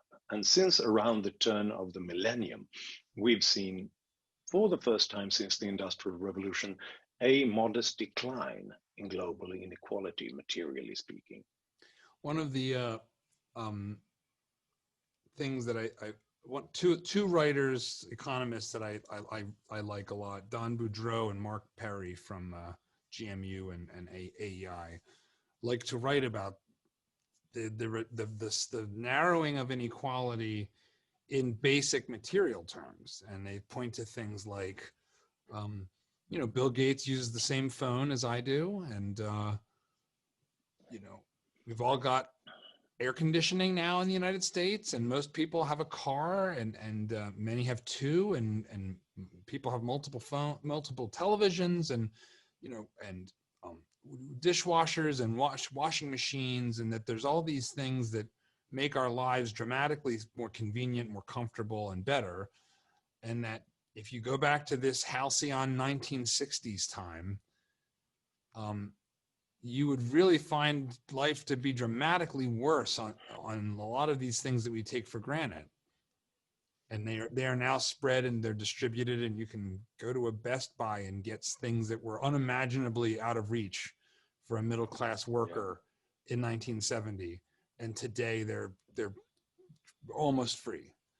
And is that happening worldwide? Is that part of the phenomenon? Just like the increasing access to goods and services? Yeah. No, that's a really important point. And you mentioned two great economists, and I've learned a lot specifically from Don Boudreaux about these things. And because this is the major thing that's happening. Every kind of inequality is the in free market societies is the result of some people getting ahead, creating stuff and getting stuff. When they do it on a large scale, it becomes a routine matter of routine production, and it comes down in price so that we can all use it eventually. We can see that in every sphere. We can see that when it comes to drugs that we're using in our hospitals, incredibly costly, impossible to use. But because they're being used in some parts of the US healthcare system, for example, 5 years later, we can even use them in Sweden because it's come down in price afterwards. So the rich are basically suckers. They're wasting lots of money on luxury goods, drugs, cell phones, stuff that no one can afford. And those resources are being used to produce it better and cheaper so that the middle classes can use them eventually. But this is the case when it comes to every indicator of human progress. I find it incredibly fascinating to look at things like the poorest countries who haven't made economic progress. What about them? What has happened there? There are a few. A country like Haiti isn't really that much richer than they were 60 years ago. So, and that's an exception. It's one of the few exceptions. But how do they live there compared to 60 years ago? Well, life expectancy has increased by 21 years. Infant mortality has been reduced by 3/4 in Haiti because the things that they need to improve health and certain technologies and to make sure that they produce food and have a supply chain that functions and make it all the way to the shop and to the home, they have been produced elsewhere in richer countries that got richer, and then they've come down in price, and vaccines and drugs and power sources and so on have come down in price to the extent that even countries that haven't got richer, they can now afford it to improve life expectancy and reduce infant mortality there.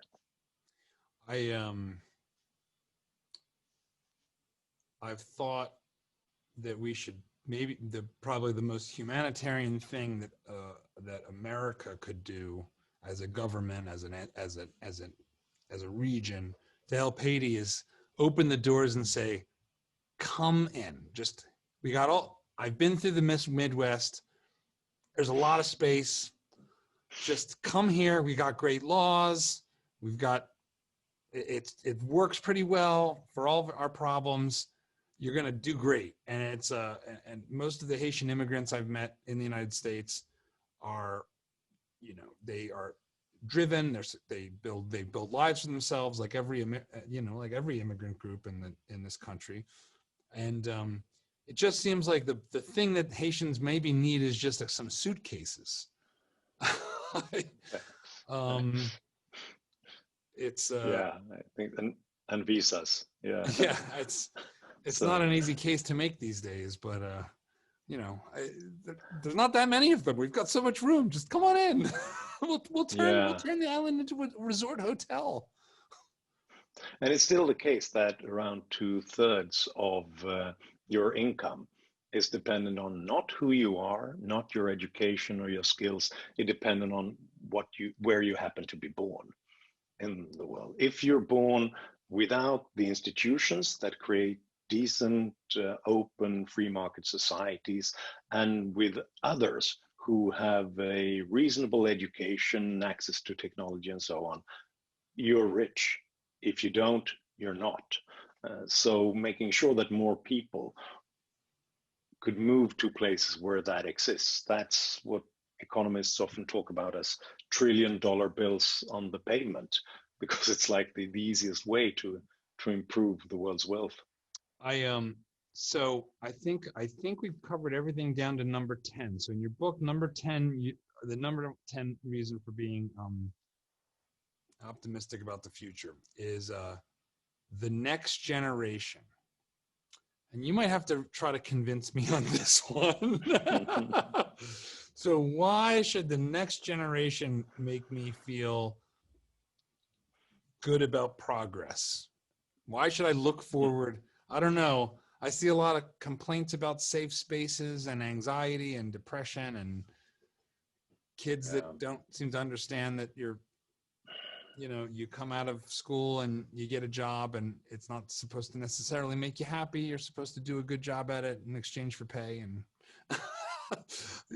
maybe I'm getting to be like a grumpy middle-aged man now. And it's just, I'm letting my grumpiness wear on my sleeve, but why should I'm playing this up. I don't feel quite this grumpy, but make the case for the kids. Cause I don't know, are the kids all right? We're all becoming grumpy middle-aged eventually. That's what Douglas Adams, who wrote The Hitchhiker's Guide to the Galaxy, he talked about it in the context of technology, but also of culture, that everything that's in the world when you were born, it's the natural order of things. That's the way everything should be like.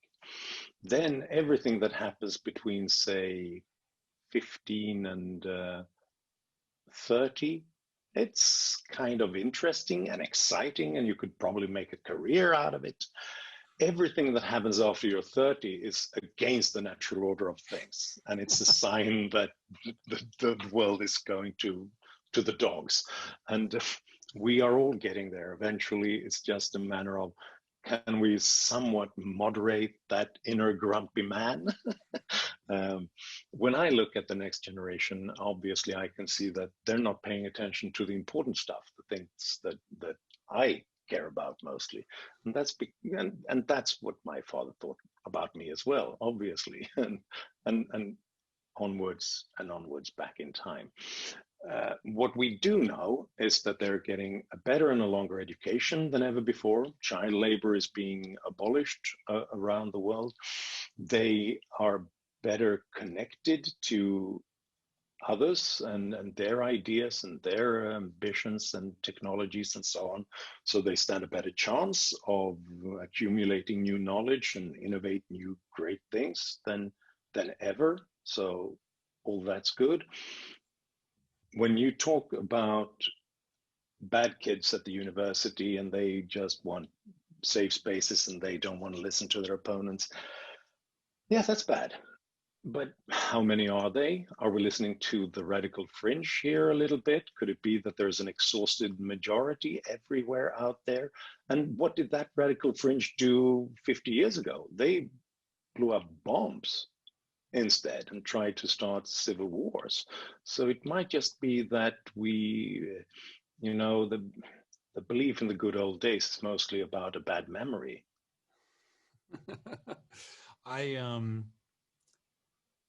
I think that's a really good perspective, because I think is there anything that shakes your optimism? Is there anything that you feel where there might be signs of regress, and it might not be, maybe it's not material, maybe it's spiritual or moral or in terms of character or community, or it does feel like one thing that globalization and freedom to move and freedom to explore things does do is it often, we move away from our communities. I grew up in the Northeast and now I live in Texas, and I moved down here for reasons and I'm happy with it, but I no longer am there with my family, and that's a real cost to me. And I feel it. I'm Italian, and so I'm really into that. But is that maybe? Are there anything? I'm trying to pull some. Desperately. Yeah. Is there anything that you look at and say, well, that is something that we're gonna overcome perhaps, but we're struggling with it? I think we're struggling with that. I think that's an important point, but I think we've struggled with that for a very long time. Some of my ancestors, or at least their relatives, moved to the US from Sweden 1 million of them. The difference was that once they did, they knew that they would never, ever meet with their friends and family again. They might send letters back and forth a little bit, but nothing more. And now when you move to even the other side of the globe, you can be in constant real-time contact. And that's something. And you build new communities because we are social animals. We need to build those new communities and families and connections again. And it is a challenge, and it's always been a challenge. But now we have plenty of tools to make that function in a better way. One thing that does worry me a bit is that it takes some time for us to get used to those tools and how to use them in various ways. And one of the things that we talked about earlier, or at least connected to it, is that I think that we might once in a while build our own tribes and we might think that everybody else belongs to an enemy tribe and that we have to fight against them, and there are enemies. We haven't learned how to process information about the world yet. Through social media, we scare ourselves to death by constantly looking at the worst things that have happened. Have you thought about the fact that you spend so much time being angry with someone that you didn't even know existed 5 minutes ago? Right.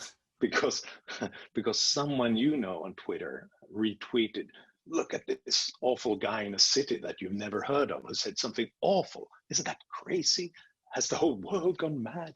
No, it's just that people were crazy before as well, but they weren't in your face and you never heard about it. We haven't learned how to deal with that, with people who are not of our tribe, but they're in your face. And that's going to take some time and some hard work.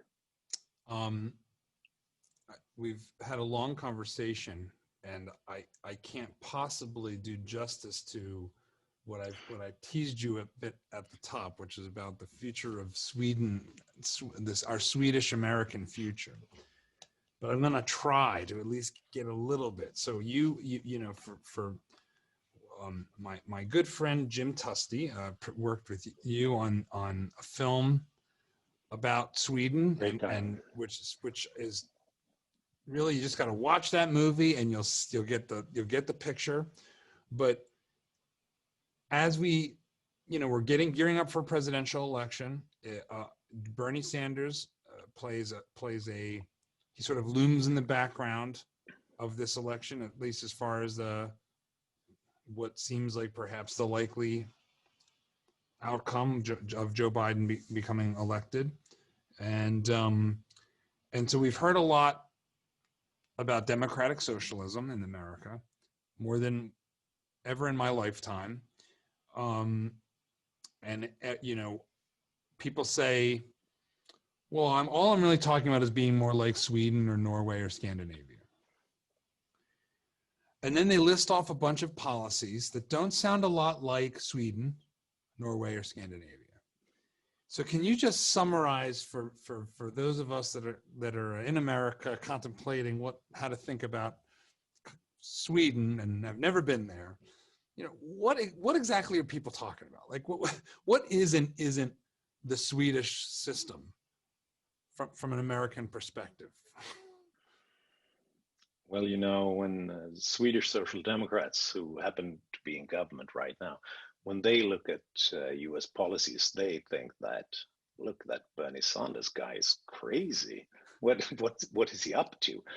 The most successful Swedish Social Democratic Prime Minister in the modern era, Göran Persson, he explained emphatically that I would never call myself a socialist. Why not? Well, you become confused with too many crazies. That's what happens. And the difference is that in Sweden, we have experienced something that's at least close to socialism, whereas no Americans have. So we've learned the lesson that that's not the way to do it. And that was back in the 1970s and 1980s. It didn't become socialism because we never socialized the means of production, but we increased taxes and spending and regulation like Bernie Sanders would like to do now. And that the result, and this is what the rest of the world remembers about us, that look, we were almost socialists and we were still quite successful, right? We didn't starve, we didn't end up with labor camps like every other socialist experiment. But it was like that old joke, how do you end up with a small fortune? Well, you start with a large fortune and then you waste most of it. And then you end up there, because this was the period in time when Sweden began to lag behind other countries, when we didn't create a single net job in the private sector for 40 years. And for 4 decades. For 4 decades, not a single net job in the private sector. And it ended in a terrible financial crisis in the early 1990s, when those policies were summarized by one spectator as perverse, unsustainable, absurd. And that was the Social Democratic Minister of Finance at that time.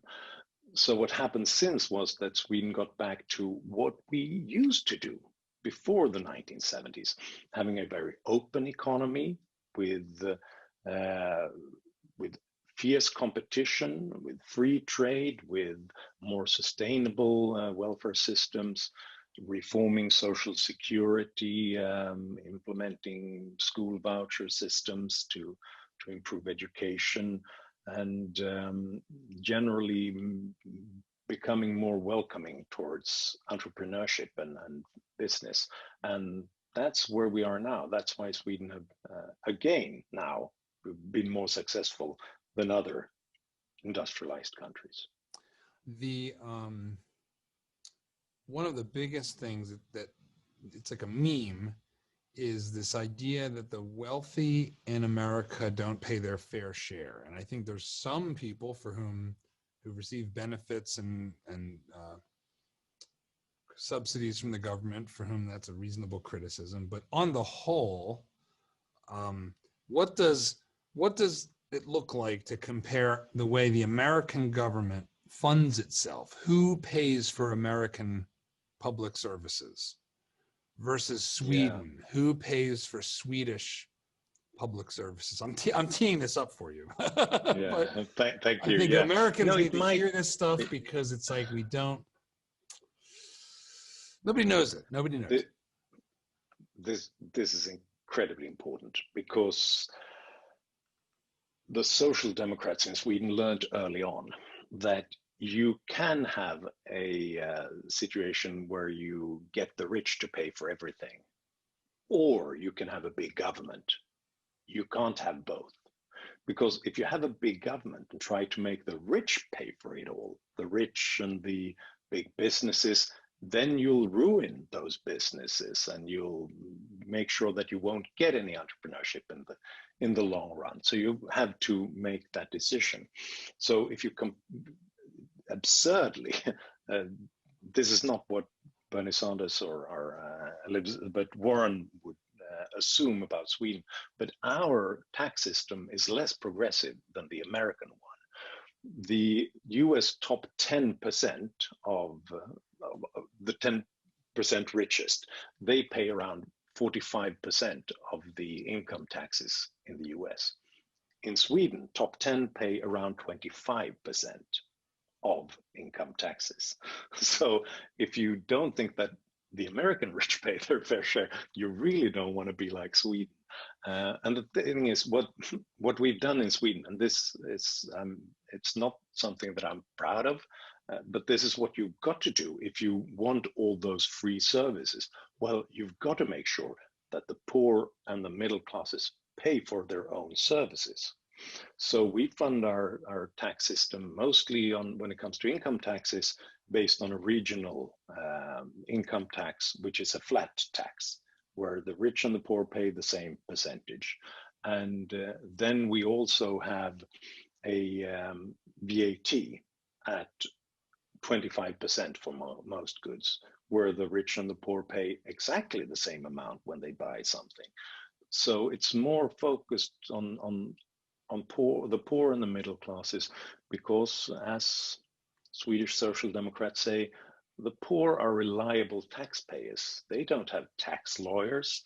I mean, they're not like Donald Trump, able to sort of set off their great profits and incomes through some smart device over there. They pay for it, and they can't put their assets in Monaco or anything like that. They pay for it, and that's the key to the Swedish fairly large and big welfare state. You can have that if everybody pays for their own services. Is it sustainable in Sweden? Does it seem like the fiscal, because our fiscal outlook seems like it gets worse by the year, and it seems like it's especially bad anytime one party has all the branches of government in the United States. Like when it's Republicans, Democrats, doesn't matter. If they all have this, if it's like the House, the Senate, and the president are all of the same party, they just take the regulators off that gas pedal and spend as much money as possible to just, presumably, I think, to just buy their way into re-election. But what does the Swedish sort of fiscal picture look like? Is it sustainable? Are you accumulating more and more debt over time, or does it look pretty good? Are all those poor people paying taxes? That's great. Like those reliable poor taxpayers. Yeah, thank you for your service. Actually, this will sound like fiction to you as an American, but in the last 25 years, the political debate between the left and the right has often been about one side attacking the other for being too fiscally irresponsible, and that you should instead pay off the debt rather than accumulating debt. So there's been an almost self-imposed restraint, and we have a public debt at around 40% of GDP by now in Sweden, which looks pretty good compared to most countries.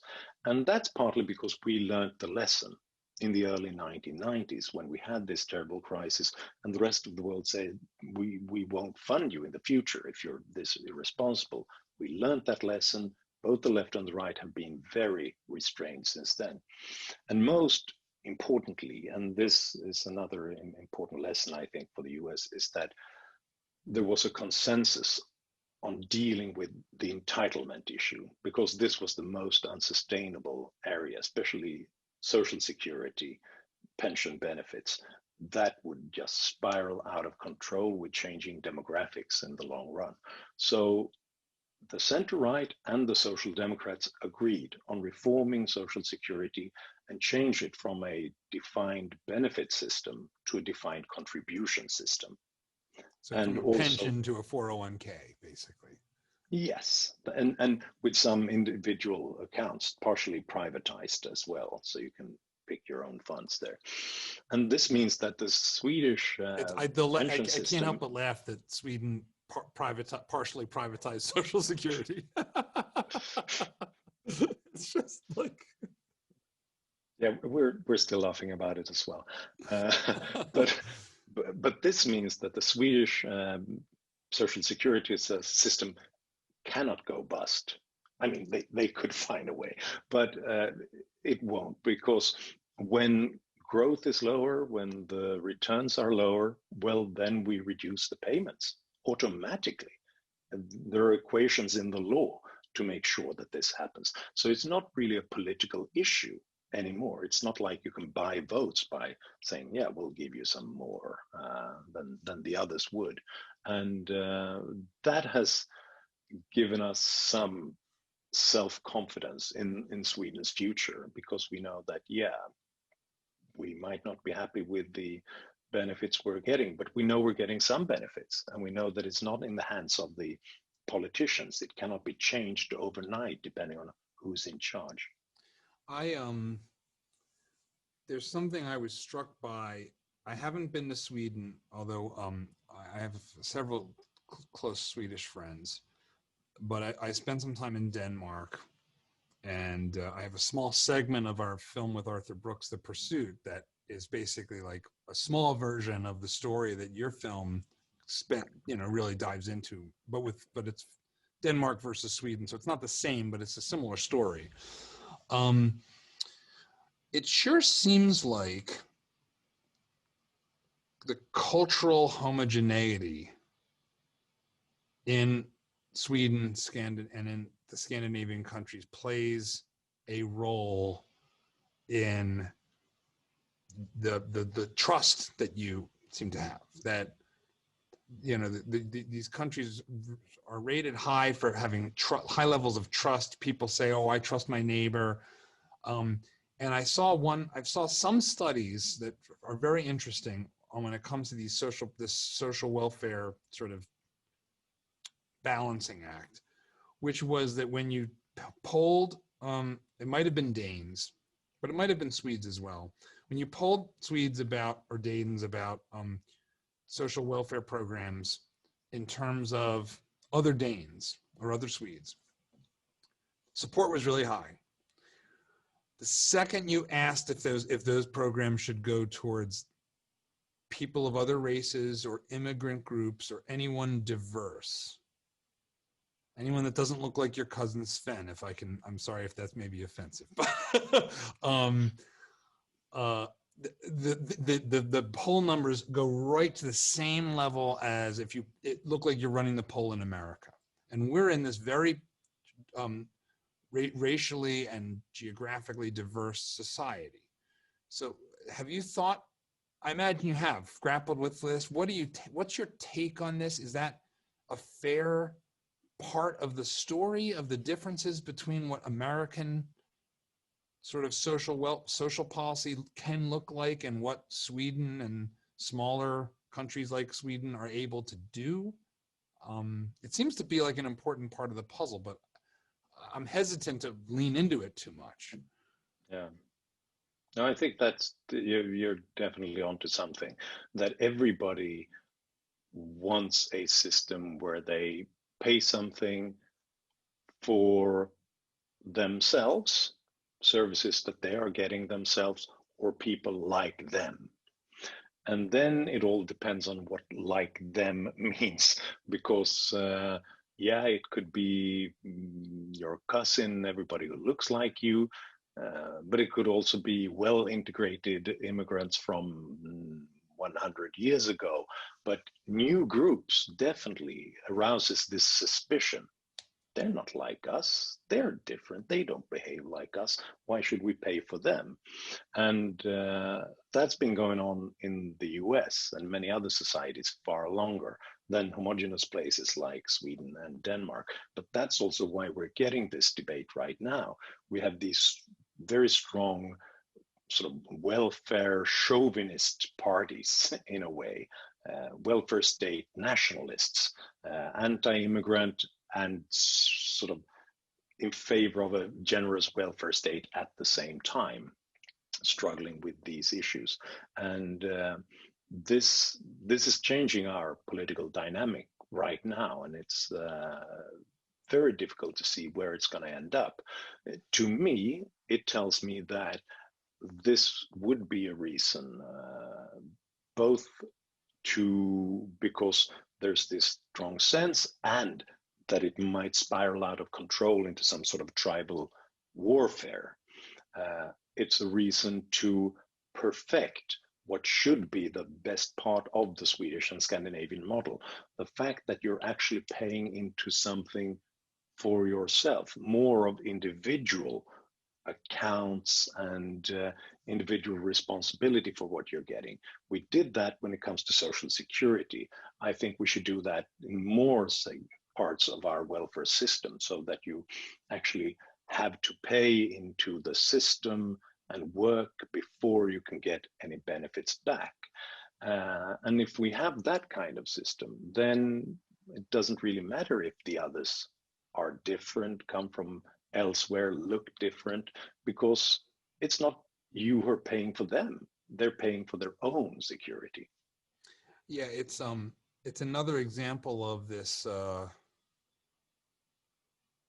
this strange thing that to observe major political forces in this country look to Sweden and Norway and Denmark. I'm grouping these countries together. I know there's rivalries between them, but I find it such a it's such an ignorant conversation in the public discourse in the U.S. There's no content to it. It's just like there's some fictional cutout that's called Sweden that's being put up on the wall in some people's offices, and like, I'm going to be like that. It's like, well, you drew that. Who was that? I don't know who that is. We're really like a Rorschach test. It's like a blob of ink. It is. And then everybody got to say what it looks like. It's a Viking blob. Yeah. I heard this term, and I don't know if it applies elsewhere in the region.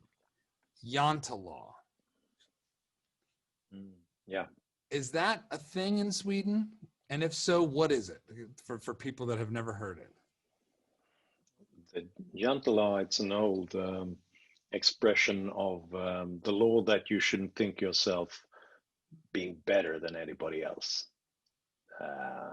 And definitely you shouldn't show anyone that you think you're better or that you succeeded or anything. You should be humble about yourself. And it's coined by an author. I've got the book over there. It's about a Norwegian village, originally Jante, I think, and to Sandemo. And he looked at this as a form of repression and oppression because there's no room for individuality. But it is. But I definitely think that this is part of the Scandinavian tradition and definitely of the Swedish one. And actually, I think this is partly the result of us being all farmers. We never had feudalism in Sweden, so we were all sort of small property owning farmers working together in the village, and you work hard. You try not to stand out because the village is successful as long as we stick together against the others who might want to impose feudalism or whatever on us, which means that the eccentric, the individualist, is a little bit of a troublemaker. So you don't want to be too different from the others. You want to blend in. And it's not that different from other very homogeneous societies where people are the same, have the same beliefs and traditions. Then the only way to sort of stand out is to move. I want to end our conversation with just a quick. This is just to get your take on how Sweden has handled the coronavirus, and just like from a headlines perspective, it's early October. It seemed to me like Sweden was taking the most reasonable public policy course back in March. I wrote like a Facebook post. It was like, this seems like it's a really serious problem, but it seems like Sweden, of all the places, seems to be doing the thing that makes the most sense to me, but I'm not an epidemiologist. What the hell do I know about this? What did Sweden actually do, and how has it fared so far? Turns out you were right, even though you're not an epidemiologist. Then, at least I think so, and I think that's the Swedish general impression as well. Well, what Sweden did is not that dramatic. We did what all other liberal democracies intended to do originally when they faced a pandemic, to try to protect the vulnerable, make sure that we have as much social distancing as is possible, but don't shut down societies, transportation, businesses, because that would hurt us even more. It would hurt us more through the economy, unemployment, domestic abuse, mental health issues, and long term it would hurt us because we'd have fewer resources in the long term for things like healthcare, for example. That's what everybody else said in the planning as well. But then for some reason, once China imposed this drastic authoritarian shutdown of everything, every other country started to imitate that. And that was the strange thing. The strange thing wasn't that Sweden avoided that path. It was that everybody else suddenly turned to the Chinese model. So what Sweden did was implementing a few restrictions, like no public events with more than 50 people, no visits to nursing homes and so on. But apart from that, mostly recommending social distancing, telling people that if you can work from home, do it.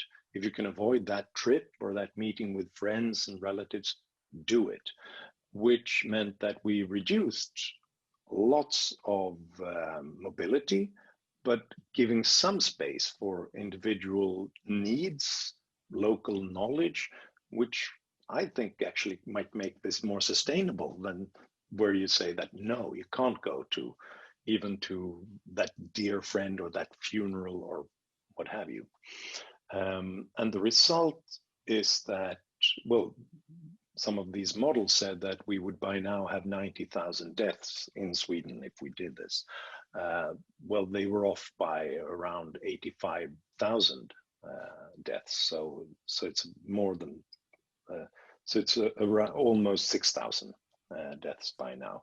Much, which is awful, but much better than any of the models that they scared us with originally. And the model said that around 30 to 40 people would fight over every hospital bed when we had the peak.